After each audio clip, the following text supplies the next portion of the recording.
So, next project here in the lab, which we'll see, make a video series of, is restoring my old Amiga 4000. Got the 2000. It's not running right now, but it's running good, and I have my 4000 finally in good shape. So this one kind of is the next logical one to see what we can do about it.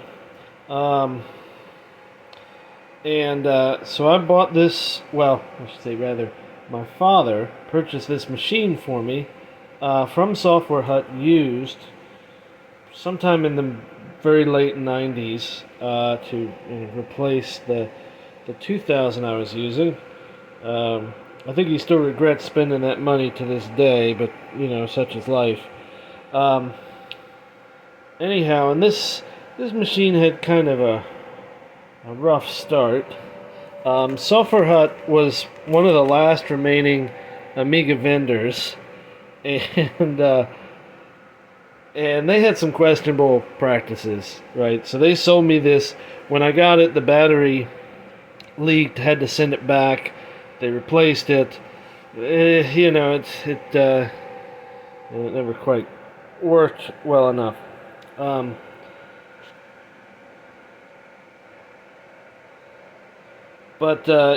it's been in pieces for a couple years now.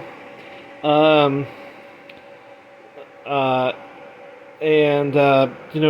to do a couple things, right? First, the motherboard here, which I'll show later, has to be repaired. Got my case here. This is actually not the original case. The original case kind of got some damage from being bowed and being under a monitor. So I purchased this case from someone that was doing an Amiga 4000 to tower conversion, which was popular at the time.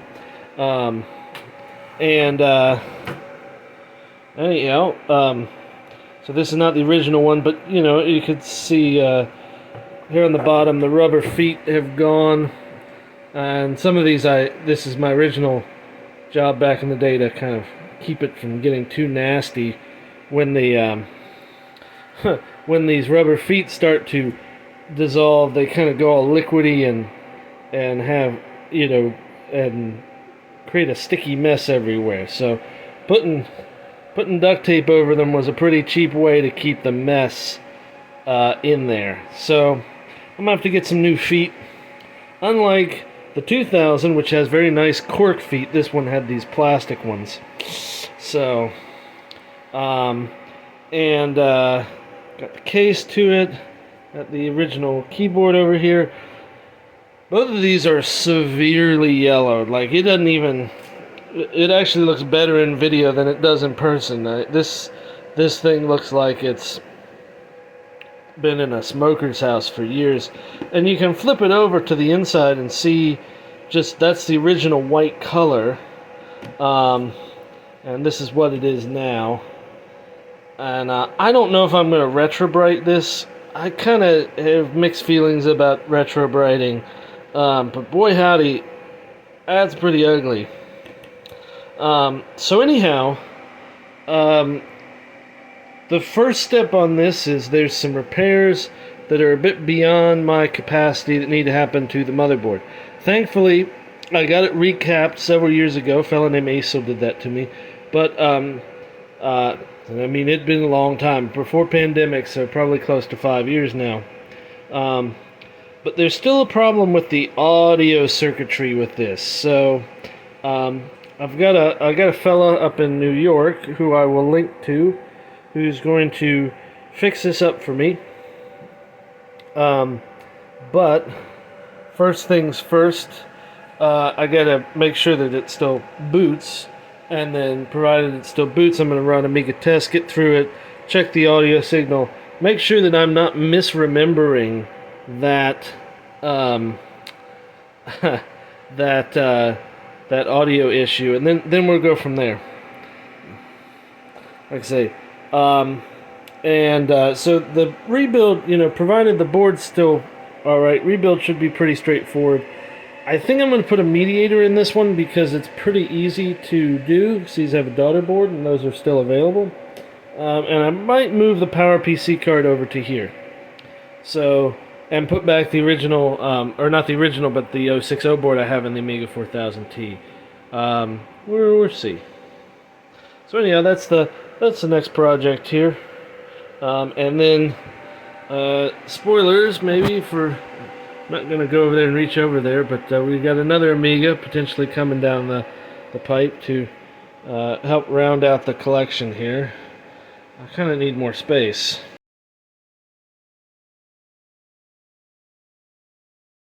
The first thing I'm doing is I've got it hooked up just enough so that I can run and boot the Amiga test kit and do some preliminary tests on it. So the nice thing about the Amiga 4000 is there's actually a jumper on the motherboard where I can run an external drive as DF0, and so I don't have to cable everything up. So one of the things that I found while doing this is here is my really grungy looking keyboard that goes with this.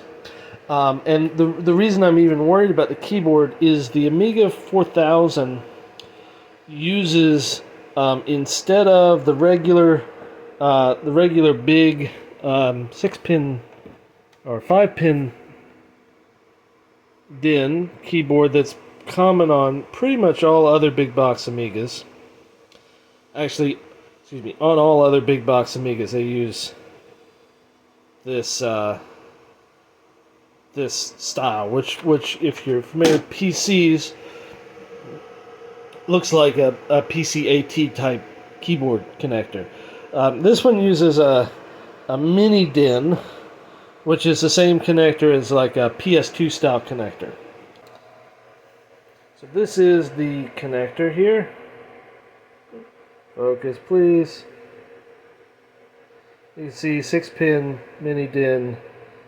I'm having a little bit of trouble focusing on that. There we go.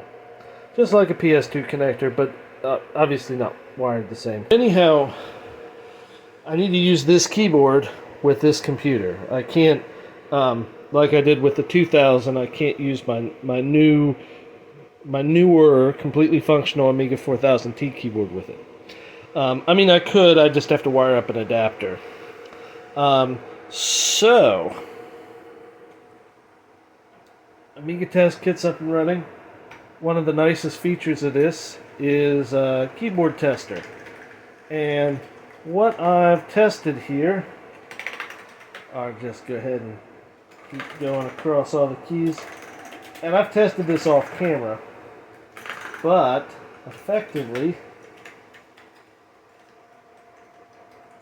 every key, ooh, and this time the inner key worked. But see, the inner key doesn't always work. See, when these other ones, when you press the other ones, it shows you the raw key codes, but the inner key only sometimes does it. You see, so it's not reliable. And the other key that doesn't seem to work is the right Amiga key. So, I mean, I need to take this apart and clean it anyhow because it is gross. There are flecks of food in here and other stuff. So like it needs a disassembly and a good thorough cleaning. And it's also yellowed as all get out. And we can put this next to, well, so I don't cause an accident, let me disconnect some things here. That would really be a terrible thing if I, tripped over all this. So if I take this keyboard and compare it to the keyboard that goes with the Amiga 4000T, you can get an idea. These were the same shade when manufactured. You can just like it's so yellow. Oh man, um, it is so yellow. That's gross. Don't I don't know if I'm gonna retrobrite this. I just don't know about retrobriting. Um, I think there's just unsure of the long-term effects to the plastic. So probably I'm gonna disassemble it, give it a good wash, and put it back together again and see if I can fix these two keys.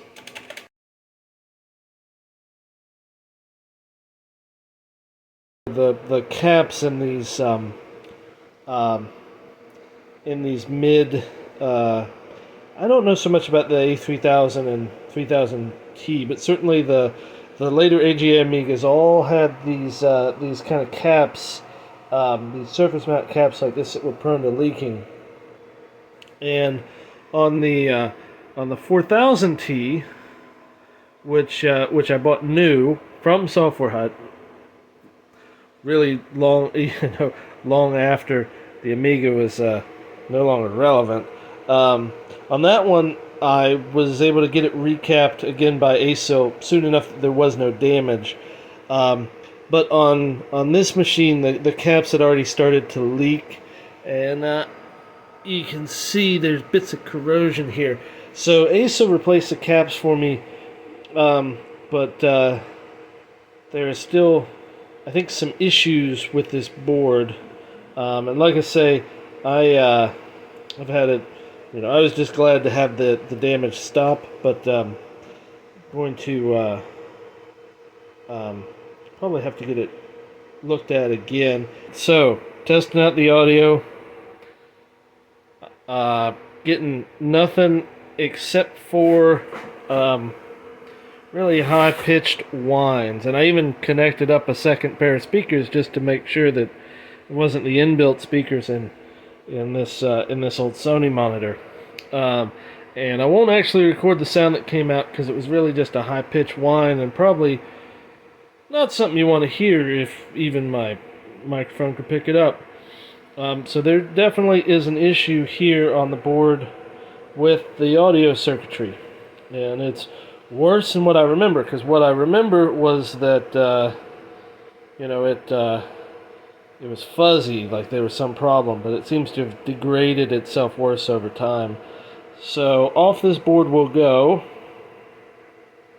to repair, and then we will see what happens.